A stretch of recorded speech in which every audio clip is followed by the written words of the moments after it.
আচলতে তুমি কি বুলি ভাবা 6 মাৰ্কৰ উত্তৰ এটা লিখোঁতে আমি এনেকুৱা কি কথাত ধ্যান ৰাখিব লাগে অৰ্থাৎ উত্তৰটো আমি কেনেকৈ লিখিব লাগে যাৰ দ্বাৰা পৰীক্ষকজনৰ ওচৰত আমাৰ এটা ভাল ইমপ্ৰেশ্যন পৰে আৰু আমি 6ৰ ভিতৰত 6 পাই যাওঁ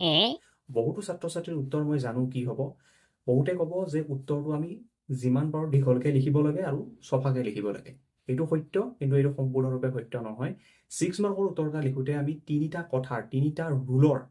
ধ্যান ৰাখিব লাগে কিনো সেই তিনিটা ৰুল বলা জানি লওঁ আমাৰ প্ৰথম ৰুলটো হৈছে আমি উত্তৰটো যিমান দূৰ সম্ভৱ এটা নতুন পেজৰ পৰা লিখিবলৈ আমি ট্ৰাই কৰিব লাগে অৰ্থাৎ পেজ এটাৰ আমি একেবাৰে ওপৰৰ পৰা লিখিবলৈ ট্ৰাই কৰিব লাগে ছেকেণ্ড ৰুলটোত আমি কি ধ্যান ৰাখিব লাগে জানা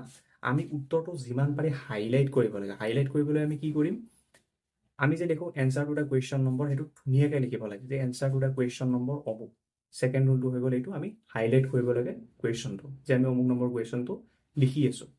3 নম্বৰ ৰুলটো হৈছে 6 নম্বৰৰ উত্তৰ এটাত এটা ষ্ট্ৰাকচাৰ থাকে আমি সেই ষ্ট্ৰাকচাৰটো ফ'ল' কৰিব লাগে সেই ষ্ট্ৰাকচাৰটো হৈছে 6 মাৰ্কৰ কুৱেশ্যন এটা তিনিটা পাৰ্টত ডিভাইড হৈ থাকে প্ৰথম পাৰ্টটোত আমি ইন্ট্ৰডাকশ্যন দিব লাগে অৰ্থাৎ আৰম্ভণি দিব লাগে মানে এনচাৰটোৰ লগত ৰিলেটেড এটা ইন্ট্ৰডাকশ্যন দিব লাগে মানে এনচাৰটোত আমি কি লিখিবলৈ গৈ আছোঁ তাতে এটা ইন্ট্ৰডাকশ্যন দিব লাগে নেক্সট মেইন বডিটো অৰ্থাৎ আমি এনচাৰটো ভালকৈ লিখিব লাগে 2 নম্বৰ পাৰ্টটোত আমি এনচাৰটো যিমান দূৰ সম্ভৱ ক্লিয়াৰকৈ আৰু ভালকৈ লিখিব লাগে কুৱেশ্যনটো আমাক যি সুধিছে উত্তৰটো আমি ভালকৈ লিখিব লাগে আৰু থাৰ্ড নম্বৰ পাৰ্টটোত আমি এটা কনক্লুজন দিব লাগে আমি এটা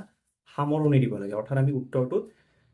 এইটো লিখিছোঁ এইটো ইয়াৰ সামৰণি তো এই যিটো ষ্ট্ৰাকচাৰ এই তিনিটা যে ৰুল এই তিনিটা ৰুল যদি তুমি মানি চলা তেনেহ'লে 6 মাৰ্কৰ ভিতৰত তুমি 6 মাৰ্ক ৰাখিবলৈ সক্ষম হ'বা তো আজিৰ এই ভিডিঅ'ত আমি ইমানে আলোচনা কৰিলোঁ আকৌ লগ পাম এটি নতুন ভিডিঅ'ত তো আজিলৈ ইমানে জয় হিন্দ বন্দে মাতৰম জয় অসম